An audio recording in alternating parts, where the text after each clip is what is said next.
Evil and corrupt cops are everywhere, but what happens when they actually get caught? I can't believe what you're telling me. Here are 5 shocking examples of when evil cops realize they're going to prison, starting out with Detective Michael Neely, who was found in a hotel room sitting on top of his police chief's dead body. Mike and his chief Johnny Miller were away for a conference, and one night the two went out looking for a couple of drinks. But after a long night of drinking, Mike woke up in police custody and was immediately taken to the very same room he'd been interrogating suspects in for the last 10 years. But this time, it wasn't him asking the questions. So tell me, Mike, you guys flew out of Tulsa? Oklahoma City. Oklahoma City, okay. And to Pensacola? Yep. Was it a direct flight? Nope. Where'd you guys stop? Houston. Mm-hmm. All right, and then from there? Got to the hotel and that's it. Mike is keeping all his answers short, which is a good idea in this situation. But it's up for debate whether it's because he knows it's the best move or just because he's still extremely hungover. Any problems or anything going on at crowd? Just normal dinner or what? Just normal. Any drinks there or just dining with? A couple beers. And Was it a early dinner, late dinner, or what? pretty early. It was, I don't think it was dark yet. Tell me what you guys did once you got back to the hotel.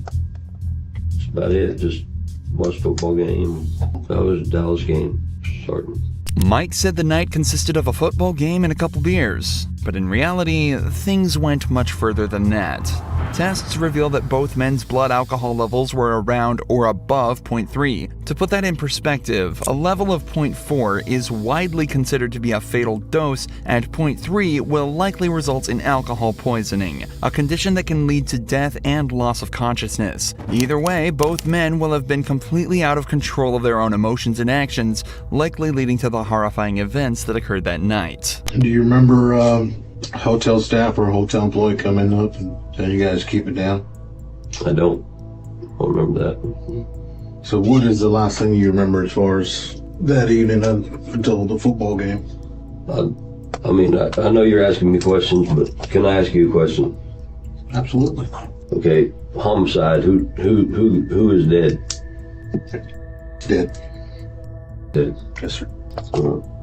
I guess I probably don't have anything else to say then. I've got nothing to say to you. Mike was initially told he was brought in for a homicide investigation, but only now told that it's his police chief Miller who died. Remember, Mike was so drunk last night that he almost certainly doesn't remember a thing. So knowing how bad his current position is, he decides to invoke his right to silence, telling the cops that he's got nothing else to say. But these are trained detectives, and they're about to put all their years of experience to work. Michael, you've been charged with second-degree murder. Okay. I had no idea what I was being charged with. Yeah, you're being charged with second-degree murder, and you're fixing to be booked in the Escambia County Jail with no bond. And we've already notified your wife. Okay. And The victim, Yes. I'm assuming. yes. Okay. You have any questions for us? I mean, I've got 1,000 of them, but I mean, it really doesn't make it. Well, I mean, sure it does. I mean, if you want to talk, we'll sit here and listen to you talk. I mean, we'd love to know what the heck happened. But I mean, that's up to you. I mean, we'll answer your questions, in return. So I would love to know what happened to, Well, I mean, do you want to continue to talk to us? If you do, then I mean, we'll tell you what happened. I mean, I would love, I would like to know what happened, because I'm telling you, I don't have any memory of any of this shit, and I'm shocked. Do you want to continue talking to us? Yeah, I mean, I'll continue to talk. I'd like to know what happened. The detectives used 2 techniques here to persuade Mike into staying with them. First, they're reminded of the position he's in, almost threatening him with the punishments he's immediately facing. Then they ask if he has any questions for them. Obviously, given that they know Mike has no recollection of the previous night's events, he'll be scrambling to figure out what happened and if there's any way out of it for him. Imagine you woke up in a jail cell being told you're going to prison for killing your boss while blackout drunk.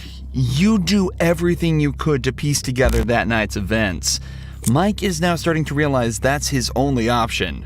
Watch how his demeanor changes as he starts to almost join in his own investigation. I'm trying to get you to figure out what's the last thing you remember.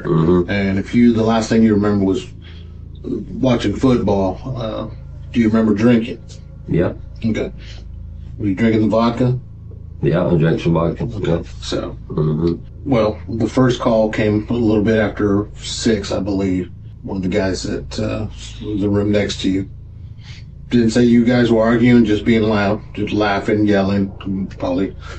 So the next noise complaint came out about 9 minutes till 10. This time he can't get anybody to come to the door. All he hears, he's knocking.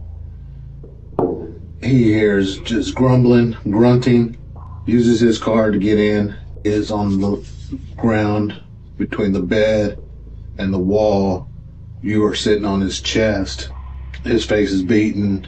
The statement that was given by the second noise complaint could hear a male saying, Mike, stop, and then it just went quiet. Mike reiterates that he's got absolutely no memory of this and had no animosity towards Miller at any point. However, he also doesn't show remorse at any point. He just sits there confused and quite obviously only concerned for himself, repeating that he just can't believe what happened. The officers detail a little more about Miller's body and try desperately to get Mike to remember anything at all about the events, but he just sits there in complete disbelief. I mean, you can't think of anything that would have triggered you to jump on? Nothing. I mean, it's nothing. It's unbelievable. Anything else? You got any questions for us, Mike, before we get you across the street? No, I guess I'm getting booked into jail, and Yep, we're gonna get you booked in the jail and put in special housing over there so that you're not back there with the heads and stuff. right. And protective custody. You're not wanting to harm yourself or anything, are you? No. Michael Neely was indeed booked into jail and subsequently sentenced to life in prison on account of second-degree murder. But Michael took all this news surprisingly well. He just sat there and accepted his life was basically over, in complete contrast to the corrupt tactics of this police captain. Captain James French was caught drinking and driving and followed home by an officer. What followed was one of the most brazen examples of police corruption ever caught on camera. Stay in your vehicle. Back in your car. I'm Drunk? no, I'm the captain. Huh? A what? Captain. Of what? The big. Don't reach in your pocket. Get back in your car. Have a seat. I will. I'm not. You been drinking tonight? I just got a ride. You been drinking tonight, sir? I'm a captain on the police department. What police department? Oklahoma City. What division? Investigations. How much we had to drink tonight, sir?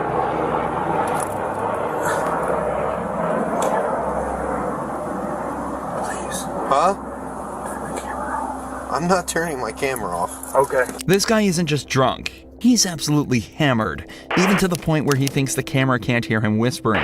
But despite the captain's pleas, the officer refuses to turn off his camera and continues with the investigation. Go ahead and step out of the vehicle. You gotta be kidding me. How much we drink tonight, sir? I was at a poker game. Uh-huh. Because you were swerving all over me when you turned on here. You didn't use your signal. I'm sorry. How much you drink at your poker game? Not much. Not much? How much is not much? I don't know. Beer? Liquor? How Beer. many beers? 3 or 4. 3 or 4? How long ago was that? It's been going on a while. How long ago did you drink your last beer, sir? What time is it now? It's 0140. Midnight. You think you should drive it? No, but I came from 4 blocks. Your mom lives here. I live here. You live here. Yes. Forward to the rear of your vehicle. Okay.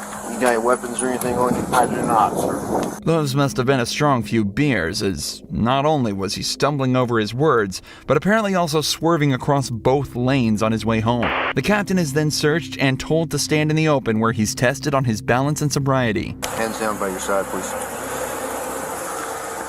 Look straight ahead. You see the tip of my pen, sir? I do. I want you to follow the tip of my pen without moving your head, okay? Come over here where it's a little bit more level. I'm going to demonstrate for you first. While I'm demonstrating, I want you to stand with your feet together, hands down by your side, just like this. All right, sir? What's your name? Matt French. Matt French. Mr. French, stand just like that for me. When I tell you to begin, okay, I'm just going to demonstrate for you first. I want you to pick a foot of your choosing. It doesn't matter if it's your left or your right foot. I'm familiar. And I want you to lift it approximately 6 inches off the ground. And while you look at your toe, I want you to count by 1,000s, 1001, 1002, 1003, 1004, 1005, so on and so forth until I tell you to stop. At any point in time you lose your balance or your foot touches the ground, just go ahead and pick your foot back up and continue to count, okay? Do you understand these instructions I've explained to you, Mr. French? You may begin. 1,000.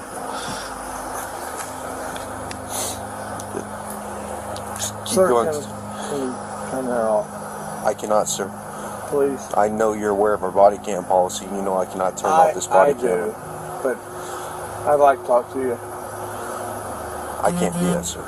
Please, Are you going to do the test or not? will you please talk to me? I'll talk to you once we're You done. can turn it off, you can turn it on. I can turn it off once I'm done with my investigation, sir. Okay. I'm a captain on this police department. I understand that, sir.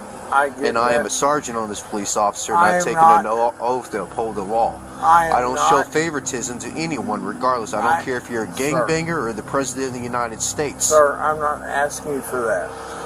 If I was to treat you differently than I was to treat like some Southside loco or some pedo, how's that look on me? Okay, I'm not asking you for that. Because I wouldn't do that for any of them. Even as the captain begs him to turn his camera off and just talk, the officer stands his ground and states that he has to treat everyone the same or his job and livelihood could be at risk. He's showing a fantastic amount of integrity that unfortunately we don't get to see too often, likely due to people like this trying to pull rank. They then continue with the third and final test, involving simply walking heel to toe for 10 steps. Alright, anytime you're ready, you may begin. 1, 2, 3, 4, 5, 6, 7, 8. 1, 2, 3, 4, 5, 6, 7, 8, 9. Alright, go ahead and turn around for me. Put your hands behind your back. Are you gonna arrest me, sir? Yes, I am. Can I talk to you? Go ahead and put your hands behind your back, sir.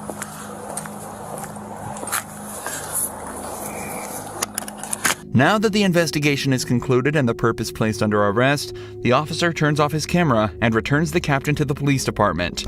Not only was he suspended from his position as Oklahoma police captain, but he was also hit with the regular punishments for DUI, likely amounting to a small fine and a few months in jail, a punishment that Stephanie Lazarus makes look like absolutely nothing. After decades of investigations, DNA evidence revealed that Stephanie was very likely the culprit of a murder committed in 1986. Because of the high-stakes nature of the case, the detectives made sure to meticulously plan this interrogation. Stephanie was a really successful detective herself, and she had recently received recommendations for her good work on a theft case. So the detectives used this, and brought her in under the guise that they needed help with a case. I don't want to talk about this in the squadron because I don't know who people are listening. And if we go to my side, everybody's always wondering what everybody else is doing. Okay? An interrogation room is a strange place for such a conversation to take place, so to put her mind at ease, detectives told her this was the place they'd least be likely to be overheard, as the case details were strictly confidential. Sherry Rasmussen's body had been found at her home after being shot 3 times. At the time, police suspected the murder was a result of a burglary gone wrong, but the case went cold when they couldn't identify the suspect. However, 23 years later, when revisiting the case, detectives found evidence that led them towards Stephanie, a girl who had been trapped in a love triangle with Sherry and her husband, John Rutten. So the detectives decided to bring up John's name to see how she'd react. Were you guys friends, close friends? Yeah, we're very close friends. I mean, what's this all about?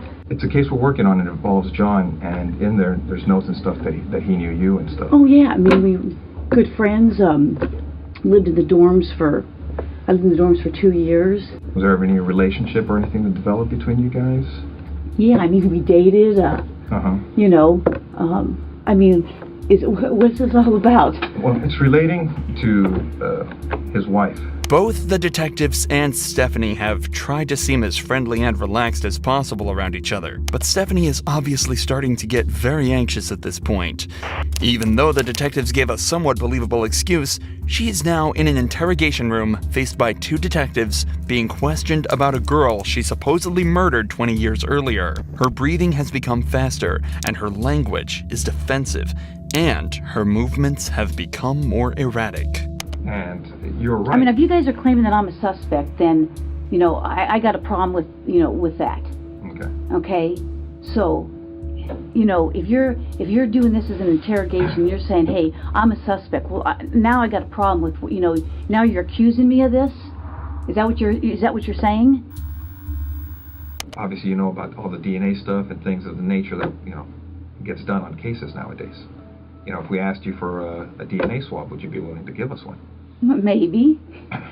Because now I'm thinking I probably need to talk to a lawyer. Stephanie chooses to provide DNA evidence, hoping her willingness to help out would ultimately prove her innocence. But, unfortunately for her, just 5 minutes later, the detectives decide they've heard enough and put her in cuffs. Months later, after a long and arduous trial, a decision was made by the jury. We, the jury, in the above entitled action, find the defendant, Stephanie Eileen Lazarus, guilty of the crime of murder of Sherry Rasmussen. We further find the murder was of the first degree. Stephanie was sentenced to 27 years in prison after being hit with a single felony charge of first-degree murder. But to this next cop, Jalen Fleer, a single felony charge looks like child's play. Can I ask, is this something I should have lawyers on? In April 2020, San Diego police received tips that a man had been engaging in with a local child. 2 months of investigation led directly to Jalen and a mountain of questions that desperately needed answering. So, I know that I have a lot to delve into, but I really want to get to know you first, if you don't mind. Definitely. Okay. So, I'm going to lean back and get comfortable. Just because... Are you comfortable? Do you want to take off your duty belt? No, I'm good. Okay. Can you tell me a little bit about your upbringing? Yeah, so... I will ask what this is about? Yeah, so we're looking into some allegations that were made. We're kind of... It started with a Crime Stopper report, so we're just kind of going from there. We did receive a picture that, you know, when we looked into it, it looks similar to you. So I don't know if you can take a look at the picture and just tell me if you've seen this picture before. Oh, I have like 15 million things here. Okay. As soon as the allegations are brought up, Jalen becomes visibly stressed. He leans forward tentatively in his chair, clasps his hands together softly, and clenches his jaw. It's obvious he's worried about whatever he's about to be shown. The detectives have made it clear that he is not currently being detained and is free to leave at any time. However, she is making a noticeable effort to make him feel relaxed, using a bubbly and friendly persona to put him at ease. So this picture right here. Yeah, that's definitely me with the gross one. Okay, so this picture right here, how old were you when it was taken? I don't know, 20? 20? Okay, cool. That makes it very easy. So as far as like the picture, so this photo came up in connection with some allegations about you communicating with a younger female on Snapchat. Okay. Can I ask, is this something I should have lawyers on? Jalen is starting to seem more and more stressed. He begins to sway in his chair more and becomes more closed off with his answers. But the pressure he's feeling now is nothing compared to what the detective is about to lay on him. So, you know, this, like I said, this photo was sent to this person, so they were in possession of it, and we can't find any connection or reason why this photo would end up with this particular person if it wasn't shared by someone you may know or yourself. I agree, yeah. My wife wouldn't have done that, so I don't know why she would share that. So, well, along with the photo came some additional information about your personal life. Okay. And based on some of the information you shared with me today, it seems to add up. Okay. The account that shared the photo and the information was called J178211, a seemingly random selection of numbers, until you realize that 17 was his college baseball jersey number, 82 was his high school jersey number, and 2011 was the year he graduated in. If this account was operated by a so-called enemy of Jay, they'd sure done their research. Jay, I'll be very honest, I want to know the truth. Yeah, no, I've never even heard of that account. Okay. Have you ever shared any images of your with anyone? Yeah. Okay. And how many times would you say you've done that? A lot. Did you ever share any videos of you having with anyone? With anyone? No. I've always had personal videos of me and my wife. That was it. And my ex actually had one, but...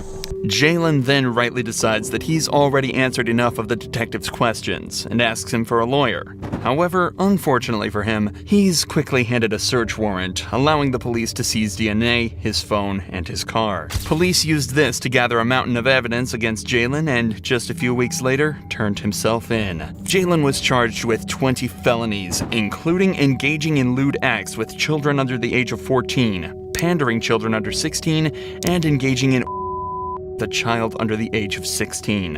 A few months later, he was sentenced to 12 years in prison, a fraction of the amount Grant Hardin received after a murder investigation led to the shocking discovery of a crime committed over a decade earlier. Grant has been apprehended on suspicion of murder, but the secret he was hiding would end up making him so desperate, he would try everything he possibly could to escape. On the 23rd of February, James Appleton had pulled into a parking lot on Ganridge Road to take a phone call with his brother-in-law. Suddenly, a loud banging sound was heard over the phone, and the line went dead. A passerby had spotted a white Chevrolet Malibu parked behind James's car that immediately sped away after the loud noise. When the passerby went to check on James, he was lying dead at the wheel, with a gunshot wound to the head. Gateway, Arkansas is a small town of 400 people, so the owner of the Chevy was quickly determined to be Grant Hardin, a 50-year-old police officer who had lived in this town his whole life. Later that night, Grant's vehicle was stopped at a police roadblock after taking his family out for dinner, and he was quickly brought in for questioning. But unfortunately for everyone involved, Grant's experience in law enforcement would prove to make this interrogation one of the most excruciating and difficult that Arkansas police had ever had to deal with. I'm Detective Chamberlain. I know we have James Chamberlain. Okay.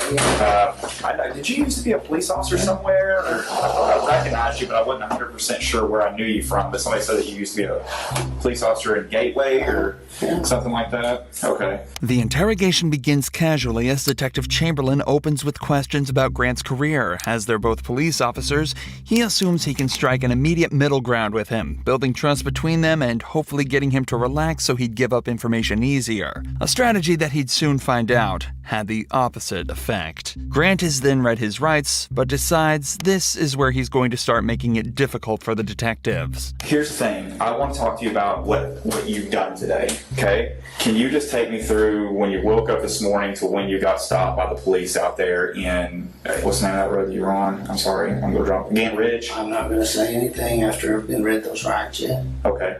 Well, I don't know what's going on. I am kind of sickly to what I'm here for and things. Up until this point, Grant hasn't been told what he's been brought in for, and states that he's feeling sickly given the circumstances he's been put into. Given his disturbing body language, he may also be feeling exposed and somewhat inferior due to being the suspect of a case instead of the detective for the first time in his life. So you don't want to explain what you've done today? Did you? Is there a reason behind that?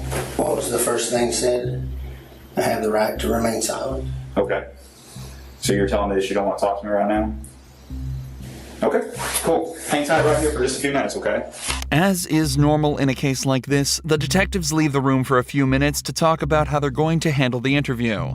And not only does it give them time to formulate their approach, but it also gives the suspects time alone to worry about what could be going on and form anxiety regarding their situation. At the same time, though, it may also give the suspect a moment to collect their thoughts and generate their own story and approach to the interview, putting the detectives on the back foot instead. By the way, I'm Detective Cordier. I think we've met once before. Probably so. Yeah, I think so. Okay, so I don't know if I scared you at the beginning or what, but that's why I was trying to, and I can't. You see the position that I'm in. I can't tell you why you're here, but at the same time, I need to rule you out into something. Does that make sense? When the detectives re-enter the room, they try an obviously different approach, this time attempting to set Grant at ease, stating that they just need to clear him from any wrongdoing, and then he's free to go on his way. Many people would, at least subconsciously, be inclined to open up a little more in an attempt to get out of there as soon as possible. But Grant has other ideas. Would you be willing to talk to me about your day, knowing that I need to rule you out of something, or like I'm just, if you didn't do anything wrong today, you have nothing to worry about? Yes, I would have liked to, but before the rights were read, so not knowing what's going on. Yeah, and you understand as a detective, we read those rights to everybody who comes in here. It's not just you. It happens to everybody that walks through this room and talks to us. As a former police officer, Grant is fully aware of all of this. He also knows that staying silent is a right and should not be used against him to imply guilt. So he continues to refuse to answer any questions to try and shake the cops off. I guess my question is this. Knowing what I just told you, I guess if it was me and I was, if I was in your position, I'd be like, hey, James, I did this. Or Grant, I did this. I was at, here, here, and here. And I would just be done with it. But at this point, like, I can't clear you from this because you could still potentially be a suspect. I don't know if I'm not explaining it right or what's going on here. It fine. I just have to, once the rights have been read, I have to, it says I have the right to be silent. Yes. Okay. Just tell me this. I know you were a police officer before, right? You're a police officer in Gateway? It's an easy yes or no. I'm being silent. Well, I can see that. We can do this all night. I mean, it doesn't bother me. You're going to continue to be a suspect until I find out otherwise. Okay. Unfortunately for the detectives, Grant is exercising perfect form within this interrogation. Refusing to talk greatly hinders the investigation as a whole and completely prevents the detectives from making progress, all while being completely legal. This is why Detective Chamberlain is starting to appear visibly annoyed and decides to take a break from the interrogation, as letting emotions take control in an investigation like this can be extremely dangerous for the detectives. But once again, this time alone can also give the suspects the chance to come up with a plan.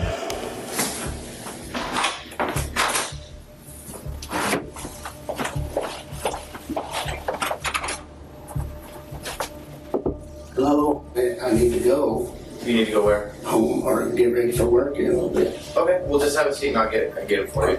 Okay. Okay. All right, thank you. Hey, Brian. Yes, sir. The other officer told me you want to talk to me again. What's going on? I'm just ready to go. Okay. And I'm not ready for you to go yet, so you're not going to be able to go. I've got other things that I'm doing right now, so. I was gonna go. Oh, no, you're not going to tell go. you that. Okay. Yeah, no, you're not. But I'm going to. Okay. Perfect. Thank you. Oddly enough, in many other investigations like this, now is around the time where an officer may attempt to come to a decision regarding the suspect. The interview is obviously at a complete standstill and no progress is being made in any direction. The standard protocol would be to either gather the information needed to charge the suspect for a crime or release them based on a lack of evidence. But whether the detective thinks he can extract more information or if it was an ego-based decision, Grant is told to stay and continue the interrogation. The police then try to take some time to piece together more of the story, talking to witnesses to try and place Grant at the scene of the crime. Despite his silence being perfectly legal and acceptable, it greatly increases the detective's suspicion towards him. Suspicion that's only heightened when Grant's wife says that his only alibi was that she thought he was spreading grass seeds at the time of James's death. All signs point towards Grant, and Detective Chamberlain goes back in for round 3. Detective Cordero is talking to your wife right now. I talked to her a little bit. So I've kind of got a timeline of where you were and where you weren't today. We all know what happened, okay? I'm not trying to get you in any trouble. I'm not trying to get her in any trouble. You've got a little daughter, who's 16, who needs her parents, okay? I don't know if you've had a problem with this guy for a while and this was an accident, or you maliciously chasing down, or what happened. But if I don't get your side of the story, I won't ever know. We're writing a book. You got chapter 1, you got chapter 2, and chapter 3. Chapter 1 is what happened today, what started out today, how your day started. Chapter 2 is what led up to the incident, and chapter 3 is you telling me about what happened to lead you up to that. I know you went to eat, out tonight. I know what you said at dinner. I know that you went to Lowe's afterwards. I know everything, but I don't know what caused the incident. And if I don't know that, I've got to assume the worst. I'll let you think about it. I'll give you one more chance here in a few minutes, and I'm not going to talk to you anymore. I'm telling you that. Well, what happened? I know, you know. We have witnesses that put you there. They physically ID'd you. The 2 cars that drove by. Look, man, I just want to know why it happened. I'm going to sleep good tonight regardless. I don't think you will. At the time of the murder, when the 2 cars were parked up beside each other, the man in the white Chevrolet waved the passerby past before the gun was fired. As they passed, they were able to get a good look at the driver. And unfortunately for Grant, it was Andrew Tillman, another resident of the small town who had known him since he was a child, and was hence able to undoubtedly place him at the scene of the crime as the gun went off. Both Grant and Chamberlain know without a doubt what happened to James, but Grant also knows that his only chance of escaping is to continue to remain silent and pray that they can't gather the evidence they need. The detectives are now forced to try almost anything they can think of to get movement out of Grant, starting with allowing him to see his wife and daughter in hopes that it will invoke some sort of emotional reaction within him and get him to talk. Your wife's about to leave. She wanted to give you a hug before she left. Are you good with that?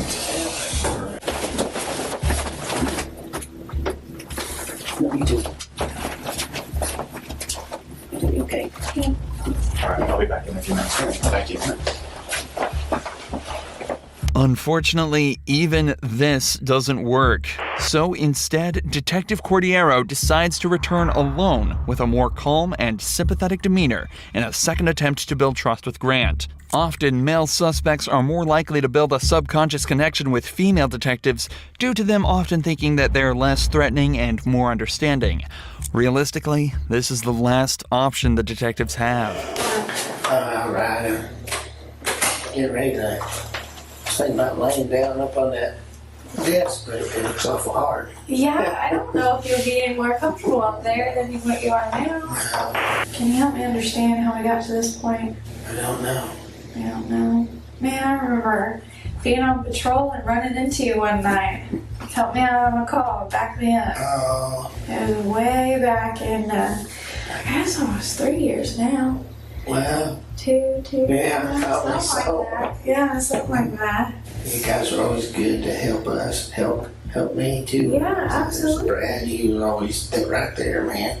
Cordiero opens up with an anecdote about how Grant apparently backed her up on a case 3 years ago. Even though he doesn't necessarily remember it, this will give him the idea that Cordiero will be even more sympathetic and helpful towards him as he's done her a favor in the past. It also allows them to continue reminiscing about their time on the force and the people they've worked with, further strengthening the subconscious bond Grant will be creating. I just don't understand how we got to this point.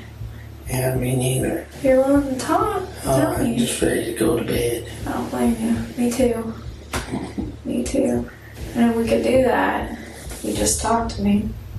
Well, I just have to, since you read those rights, I have to do the right. Well, what's the difference? You know the difference.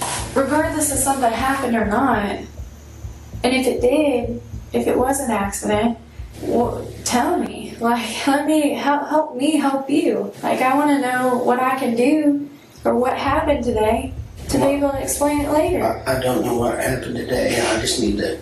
You know, people are going to have questions. Mm-hmm. Your family. Well, I have questions. Well, exactly. So why can't we figure this out together? Cordiero is making a conscious effort to use inclusive language, such as, "We will figure this out together." This and her open and expressive body language are both techniques she's using to make Grant feel more relaxed, and as though he's part of the solution, not the problem. She's also making every effort to be nice to Grant, in hopes that maybe he'll finally open up to her, or at least give her a way in.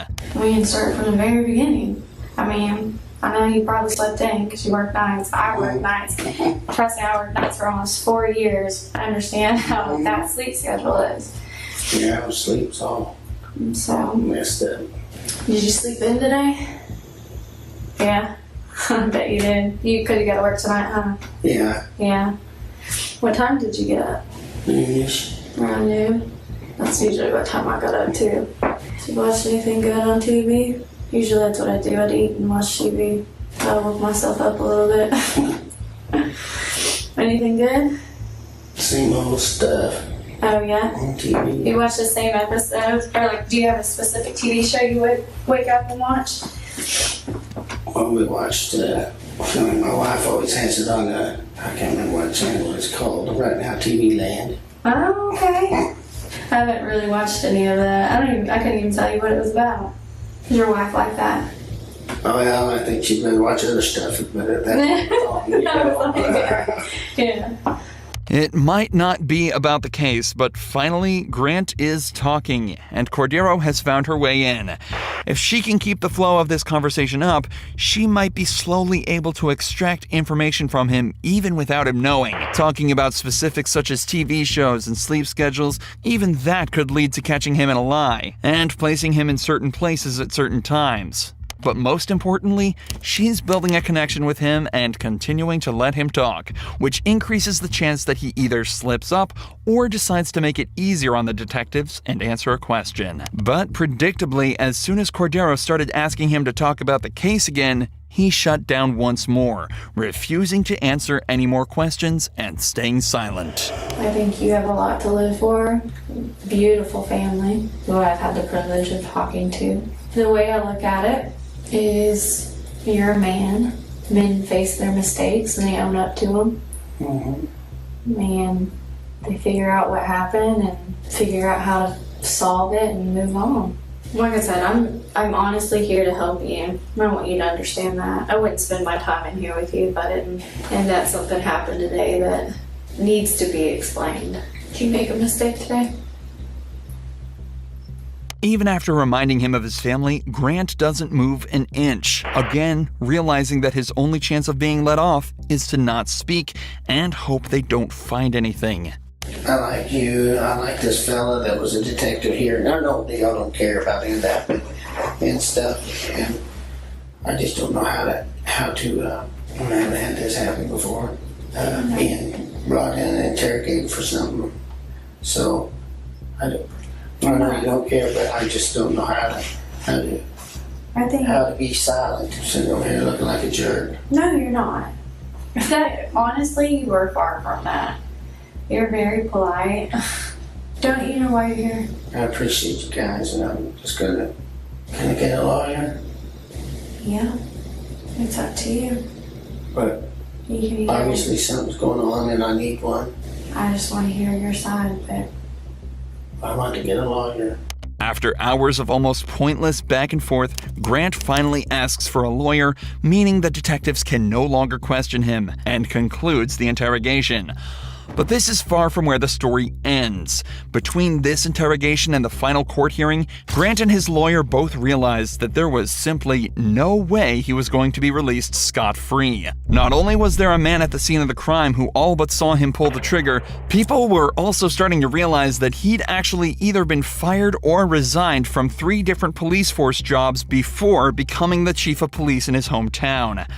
So, on October 16th, 2017, he pleaded guilty to the first-degree murder, but refused to reveal his motive, leaving each member of James Appleton's family without closure to this day. However, as Grant was being prosecuted, a shocking revelation was made that turned him, a murderer, into a senseless monster of a human being.